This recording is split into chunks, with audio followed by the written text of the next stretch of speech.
Սիրելի հայրենակիցներ, բարի ուշ երեկո, այսօրվա թոհուբոհի մեջ մի բան աննկատ անցավ,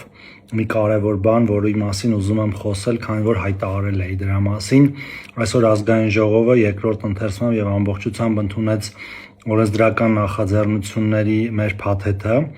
որով ըստ էության վերացվեց գրեթե բոլոր գերատեսչություններում հանրային ծառայության 65 տարեկանի շեմը եւ մեր հազարավոր քաղաքացիներ կարողանալու են շարունակել իրենց աշխատանքը 65 տարեկան լրանալուն պես, իհարկե որոշ բացառություններով, դրանք հիմնականում ուժային կառույցներն են, որոշ կարգավորումներ բարձրագույն ուսումնական հաստատությունների բարձրագույն կրթության մասին օրենքով, բայց մեծամասամբ եւ դրանք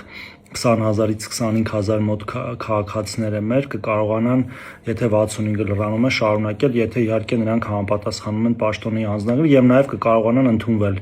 աշխատանքի, եթե կարողանան քննությունները հանձնել քաղծառայության, համայնքային ծառայության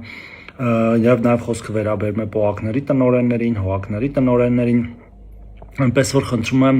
այս լավ լուրը, որը որ ըստ էության տարիքային խտրականության վերացումն էր, որը